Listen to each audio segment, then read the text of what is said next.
धंधा बन जाए। तू सुना, क्या अमित जी अपना वीडियो कैसेट का बिजनेस बंद कर रहे हैं? उनको एक आइडिया दे दे, उनको बोल कि बारिश का सीजन चालू है तो छाता रिपेयर करने का धंधा खोल ले। अगर वो दामाद अमीर आदमी के हैं तो क्या हुआ, बेटे तो गरीब के हैं ना।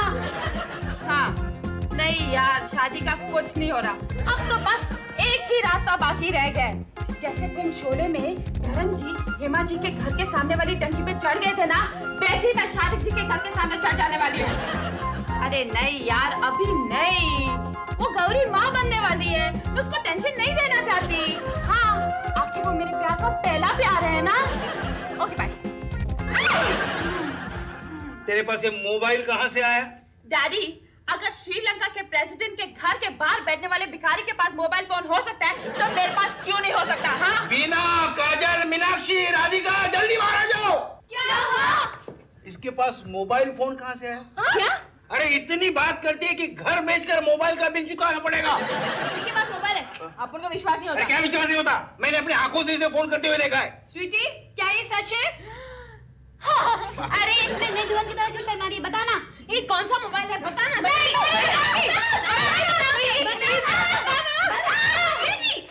इसकी जात को ये तो टीवी का रिमोट है। देखा मैंने तुम लोगों को कैसा उल्लू बनाया। उल्लू बनाया? तो तू इसमें बातें कैसे कर रही थी? डैडी, अगर एक तरफा प्यार हो सकता है तो एक तरफा बात क्यों नहीं हो सकती? हाँ पता है, कुछ दिन पहले एक बहुत बड़े एक्टर के साथ कुछ ऐसा ही हुआ। वो दूसरों को इम्प्रेस करने के लिए अपने मोबाइल पर बड़ी बड़ी डींगे मारा था, तभी उसके मोबाइल की घंटी बजी। सामने कोई नहीं था? नहीं। अरे बाप रे, बेचारे की क्या हालत हो गई होगी। बेचारे का दिल ही जानता है। पर स्वीटी, तुमने ये क्या नाटक लगा रखा है? मामा, मोबाइल फोन पे बात करने की और इम्पोर्टेड गाड़ी में घूमने की हमारी हैसियत कहाँ है, इसलिए हम तो ख्याली पुलाव पकाकर दिल बहला लेते हैं। जी छोटा मत कर बेटा, इस बार दिवाली का बोनस आएगा ना तो मैं तुम सबको एक एक मोबाइल ले दूंगा। दिमाग तो नहीं खराब हो गया तेरा?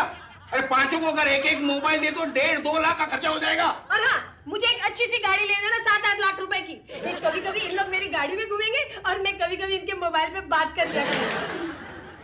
मुझे लगता है ये मोटी ने तुम्हें जरूर किसी के यहाँ गुलाम बेच देने का फैसला किया है। बीना जरा होश में आओ, जागते हुए सपने देखना कब से शुरू कर दिया तुमने? अरे सपने उन्हीं के पूरे होते हैं जो सपने देखते हैं। एक सेकंड, आप लोगों को पता है सपने फिल्म ना बहुत बुरी तरह से पिट गई और उसकी रिलीज के पहले उसके डिस्ट्रीब्यूटर्स बड़े मजे से गा रहे थे ऊ ला ला ला, और उसके रिलीज के बाद गा रहे थे ऊ ना ना ना मर गया रे। इतने लंबे चौड़े सपने देखोगे तुम लोगों का भी यही हाल होगा। मुझे पता होता है कि तुम्हारे साथ शादी करके मुझे लो बजट के ब्लैक एंड व्हाइट सपने देखने पड़ेंगे, तो मैं तुमसे कभी शादी नहीं करती। इससे कहो 18 साल पहले की हुई गलती का अब क्यों अफसोस कर रही है? अरे बीवी बच्चों को अच्छी तरह रख नहीं सकते तो कम से कम अच्छे सपने तो देखने दो। और कौन से अच्छी तरह से रखूं मैं तुम लोगों को? हा? अच्छा खाने को मिलता है, पहनने के लिए अच्छे कपड़े मिलते हैं, रहने को अच्छा घर है।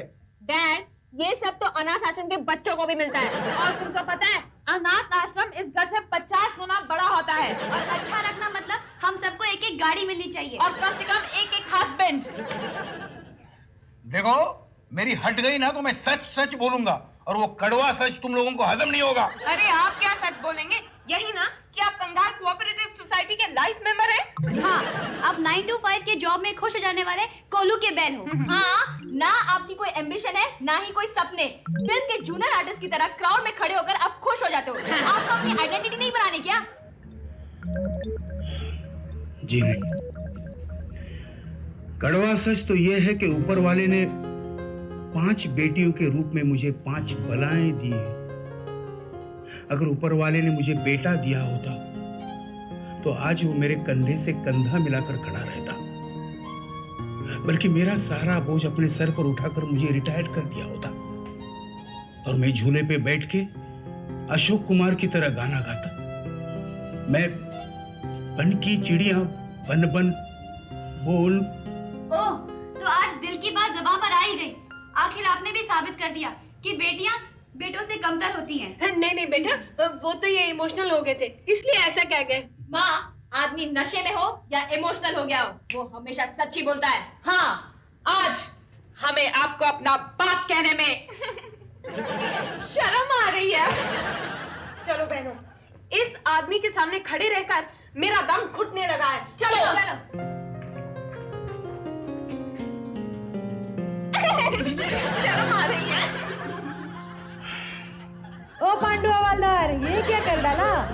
बेटियों का दिल दुखाने वाले को तो ऊपर वाला भी माफ नहीं करता। तुम्हें लड़का चाहिए ना, तो तीसरी शादी कर लो, मैं तुम्हें आजाद करती हूँ। ये तो लोचा हो गया। आज अपन को जिंदगी में पहली दफा भगवान पर गुस्सा आ रहा है। अगर वो अपन को लड़का बनाता तो उनका क्या चला? मुझे कोई भगाने वाला नहीं मिलता, नहीं तो मैं तो कब की भाग जाती। महिला कंपनी के एक्टिव मेंबर के बाप ने लड़का और लड़की में फर्क किया। She she she she she she, तू क्यों शी शी शी कर रही है? मैं इसकी आवाज की एको निकाल रही हूँ। वैसे देखने जाए तो डैड के बात में भी बड़ा दर्द है। कैसे? आज नहीं तो कल हम सब उन्हें छोड़कर चले जाएंगे ना। अगर मेरा बस चले तो मैं अभी उनको छोड़ के चली जाऊँ। चुप कर। डैड और कितने साल नौकरी करेंगे? 2 साल, 4 साल, 6 साल? हाँ, वो तो अभी से थके हुए नजर आते हैं। ये सोचो कि रिटायरमेंट के बाद उनका क्या होगा। अरे क्या करेंगे? कोई सिक्योरिटी सर्विस में वॉचमैन की नौकरी कर लेंगे या म्युनिसिपल गार्डन में माली की। एग्जैक्टली। मतलब आनंद माथुर नाम के मजदूर को मरते दम तक काम करना है, ऊपर से हम सबकी जिम्मेदारी निभानी है। अब इतनी इनसिक्योरिटी में आदमी के मुंह से कभी कभार कोई उल्टी सीधी बात निकल जाए तो उसे माफ कर देना चाहिए। हाँ यार राधिका, वैसे बात तो तूने पते की है। अच्छा, तूने किसके पते की बात की? हमारे पते की स्टूपिड। वैसे हमारा पता क्या है? कल पोस्टमैन आएगा ना तो उससे पूछ लेना। अरे इतनी छोटी बात मुझे सूझी कैसे नहीं है? अरे ये सब छोड़ो और ये सोचो कि हम डैड को किस तरह सपोर्ट करेंगे। हाँ, हमें उनकी जिम्मेदारियों को अपने सर पर उठाकर जल्दी से जल्दी उन्हें तीर्थ यात्रा पर भेजना चाहिए। हाँ, हो सकता है उनके पुण्य से मेरे हाथ पीले हो जाए। बिजनेस तो हम सब ट्राई कर चुके हैं। हाँ यार, पर लगता है कि बिजनेस हमारी फैमिली को सूट ही नहीं करता। बगैर बिजनेस नौकरी भी ट्राई कर चुके हैं, उसमें भी लोचे हो गए। मुझे लगता है हम जैसे जीनियस लोगों के लिए इंडिया में कोई जगह नहीं है। चलो NRI बन जाते हैं। तुझे NRI का फुल फॉर्म पता है? Of course. क्या है? Not required in India. हाँ यार, इस हथेली के बाद से अपन के दिमाग में एक आइडिया आया है। क्या आइडिया आया है?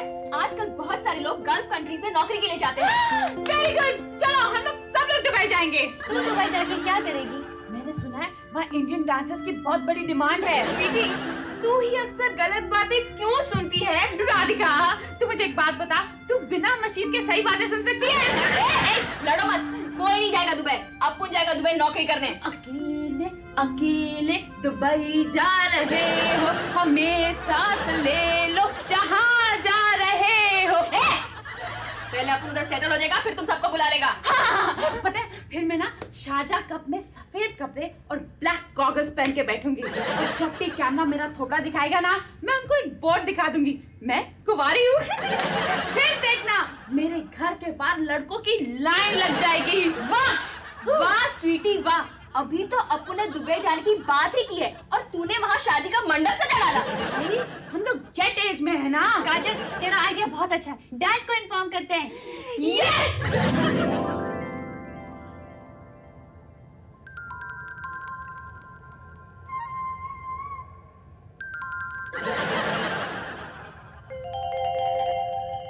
ए, बासी बुके के फ्लावर की तरह मुंह लटका कर क्यों बैठे हो? Come on, cheer up. मेरी बेटियां हर्ट हो गई है, मैं कैसे चीयर अप हो सकता हूँ? अरे ये तो इतनी ढीठ कौम है ना कि इनके दिल को दुखी होने की आदत ही नहीं है। देखना, अब अंदर बैठकर तुम्हें दुखी करने का एक नया प्लान सोच डाला होगा।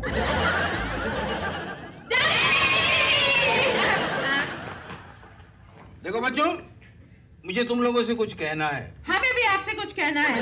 पहले मैं, पहले हम, पहले मैं, पहले हम, पहले मैं, पहले हम। अरे ये तो लखनऊ स्टेशन उल्टा हो गया है। पहले आप की बजाय पहले हम चल रहा है। तू चुप कर, ये हम लोगों में चल रहा है ना। देखो, पहले मैं ही बोलूंगा। ठीक है, बोल लो, आपके बोलने के दिन है डैड, बोलो। देखो बेटे, मैंने थोड़ी देर पहले जो बकवास की थी उसे दिल पे मत लेना। क्या है, तुम लोगों को हर्ट करने का मेरा कोई इरादा नहीं था। वो तो हम भी जानते हैं। हाँ। इरादे से हर्ट करने की किसी की जुर्रत भी नहीं है। हाँ, और डैड, जो हुआ अच्छा हुआ, आपकी बातों से हमारी आंखें खुल गई। क्या हुआ? डैडी, अंधी की आंखें खुल गई। फिर भी चश्मा लगाकर घूमती है। समीरा, डैड, हमने आपके कंधे से कंधा मिलाकर खड़े रहने का फैसला किया है। कैसे? अपन कमाने जाएगा दुबई। दुबई? दुबई जाके कैसे कमाएगी? अरे यार, डैडी, ये दुबई से सोना स्मगल कर सकती है, शारजा कप में सट्टा खेल सकती है, वहाँ जाके नाइट क्लब खोल सकती है। फिर इतने सालों का अंडरवर्ल्ड एक्सपीरियंस कब काम आएगा? ऐसा कुछ नहीं करेगी तू। अरे नहीं डैड, अपन ऐसा कुछ नहीं करने वाला। अपन इज्जत से नौकरी करेगा, पसीना बहाएगा और आपको खन खनाते दिनार का ड्राफ्ट भेजेगा। बड़े नेक ख्याल है तेरी बेटी, बड़े नेक ख्याल है। लेकिन तुझे पता है ये दुबई कोई एसएल वर्ल्ड के पास नहीं है जो भाईंदर से बस पकड़ी गए दुबई। वहां जाने के लिए पासपोर्ट होना पड़ता है, वीजा होना पड़ता है। अरे डैड, पासपोर्ट तो 4 दिन में मिल जाएगा। क्यों? घर में छापने वाली है? नहीं, अपन डॉक्टर से सर्टिफिकेट ले आएगा कि आपको इलाज के लिए अमेरिका ले जाना है क्योंकि आपको कैंसर है। थप्पड़ मारो इसे। कितनी भयानक बीमारी भगवान दुश्मन को भी ना दे। अरे पर मुझे कैंसर नहीं है। तो आपको एड्स का सर्टिफिकेट दिला दे। एक काम करते हैं, उन लोग को जाके ये बता दो कि मुझे ब्रेन ट्यूमर है।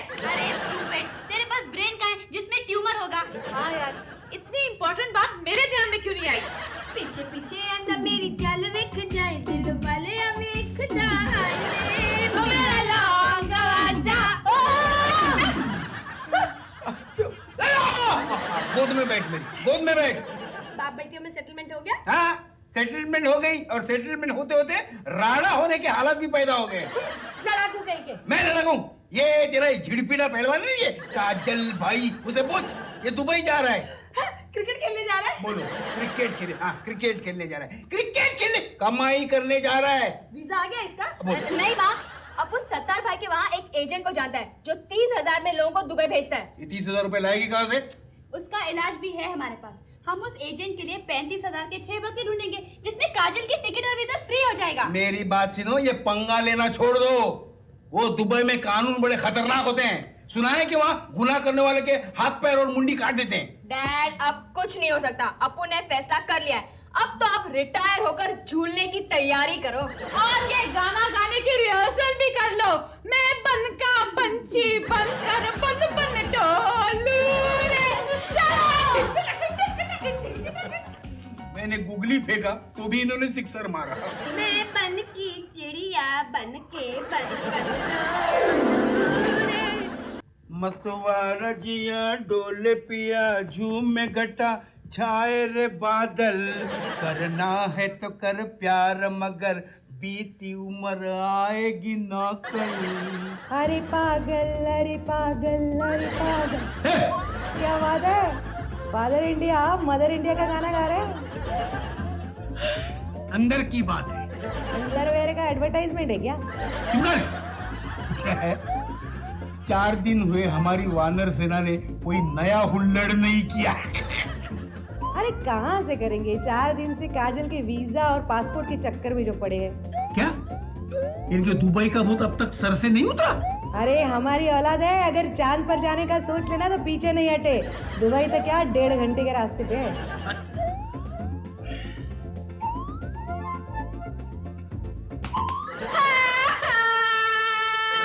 अरे क्या हुआ?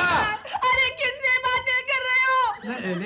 नहीं, मैं किसी नहीं बातें कर रहा था। मैं अपने आप से जोर जोर से पूछ रहा था कि अपने बॉर्डर के सिपाही कहाँ गए? एजेंट को मिलने गए हैं। आ गए। शैतान का नाम लिया हो, शैतान हाजिर है। अरे जाकर दरवाजा खोलो शैतान के बाप। संदेश आते हैं, हमें तड़पाते हैं, तो चिट्ठी आती है तो पूछी जाती है, दुबई कब आओगे, दुबई कब आओगे। ओए! क्या हुआ? एजेंट की दुकान बंद कर डाली? अरे नहीं डैड, काजल भाई दुबई जा रहा है जिसको देख के 50 लोग और तैयार हो गए। और आपको पता है उस एजेंट की तो निकल पड़ी है। क्यों? काजल भाई क्या सचिन तेंदुलकर है? अरे यार, डैड, सचिन तेंदुलकर तो सीजनल है, जब मैच चलता है ना तब ही सचिन सचिन होता है। और हमारा काजल भाई तो देव साहब की तरह एवरग्रीन है। देख लेना, ये दुबई जा रही है ना तो वाकई रेगिस्तान में भी हरियाली छा जाएगी। अरे असली बात बताओ, वीजा मिला क्या?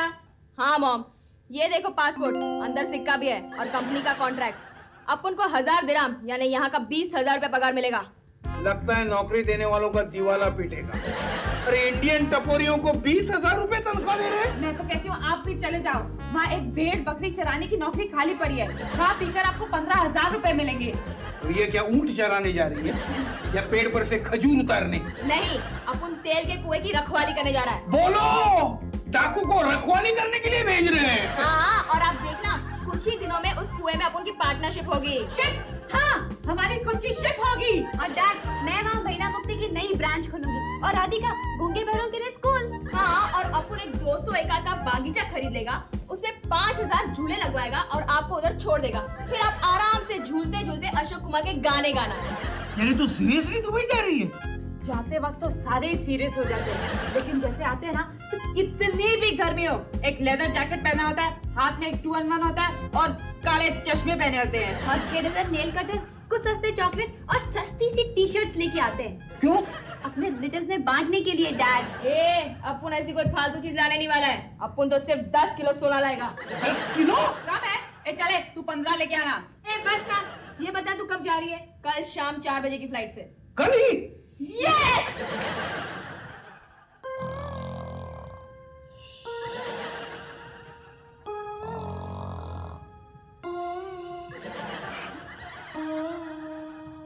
वो कौन सी मनहूस घड़ी थी जिसमें मैंने बेटे और बेटी की कंपैरिजन की थी? वो तो दुबई जा रही है और माँ खर्राटे लेके सो रही है। बोलो बोलो, तुम्हें पता है कल हमारी बेटी काजल दुबई जा रही है? क्या कमाल की माँ है।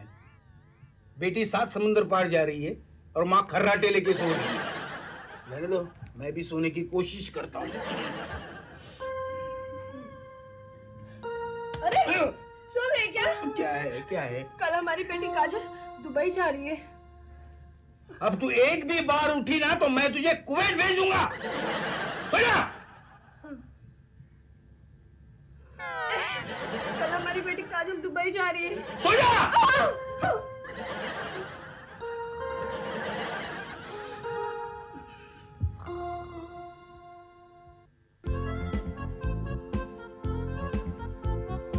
काजल, तूने सब सामान चेक करके पैक किया है ना? हाँ, सब टोपियां लिए कि नहीं? अरे यार, टोपियां तो वहाँ भी मिल जाएगी। तूने रामपुरी चाकू पैक किया कि नहीं? अरे यार, वही भूल गया। ए बेवकूफ, रामपुरी लेकर अगर प्लेन में जाओगी तो प्लेन हाईजैक करने के जुर्म में अंदर जाओगी। ले काजल टिफिन, इसमें सब्जी और पूड़ियां है, रास्ते में खाना। हाँ, और बच्चे ना तो एयर होस्टेस को भी खिला देना। हाँ? बीना, वो प्लेन में जा रही है, उसे वहाँ सब कुछ मिलेगा। अरे तुम्हें याद नहीं, जब मेरी एक फ्रेंड लंदन से आ रही थी तब केटरिंग वालों की स्ट्राइक हो गई थी। उन्होंने पैसेंजर्स को कहा था अपना अपना खाना लेकर प्लेन में चढ़ो। तब एक एक कैंटीन पर 200 पैसेंजर्स ने हमला कर दिया था। क्या बात करती है मम्मी? फिर आपकी सहेली का क्या हुआ? अरे वो तो फायदा में रही, गुजराती है ना, खाकरा और अचार हमेशा अपने पास रखती है। माँ, तो अपन की फिक्र मत कर, अगर केटरिंग वालों की स्ट्राइक हो गई तो अपन पूरी कैंटीन लूट डालेगा। चल काजल जल्दी कर, तेरी फ्लाइट का टाइम हो गया। हाँ माँ, चलता है। बापू, चलता है, संभल कर रहना और अपन की गैर हाजिरी में दादागिरी मत करना। नहीं करूंगा बेटे, तू भी वहाँ गुंडागर्दी मत करना। सुना है वहाँ हाथ और कान काट देते हैं। नहीं डैड, अपन ऐसा कुछ नहीं करेगा। हाँ। चल स्वीटी, अब तेरी शादी में छुट्टी लेकर आऊंगा, सब मिलजुल कर रहना।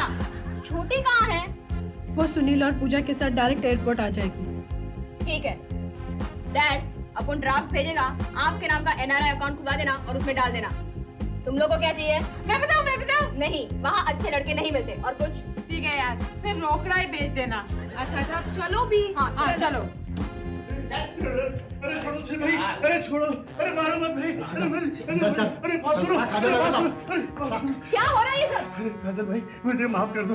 काजल भाई ये नकली एजेंट है, दुबई ले जाने के पैसे लेकर रफू चक्कर हो रहा था। कादर भाई के आदमियों ने इसे बॉम्बे सेंट्रल स्टेशन पे पकड़ लिया। इसकी जात को बैदा मारू, भाई लोग के पैसे लेकर भागता है, मेरी तलवार लाना अरे दो। काजल भाई, मुझे माफ कर दो, मैं इन सबके पैसे वापस कर देता हूँ।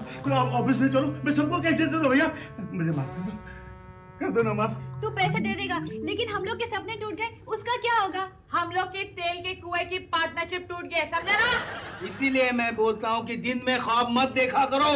अब क्या करोगे? कोई बात नहीं, हम लोग लोगों को दुबई भेजने की एजेंसी खोल डालेंगे। नहीं। यस!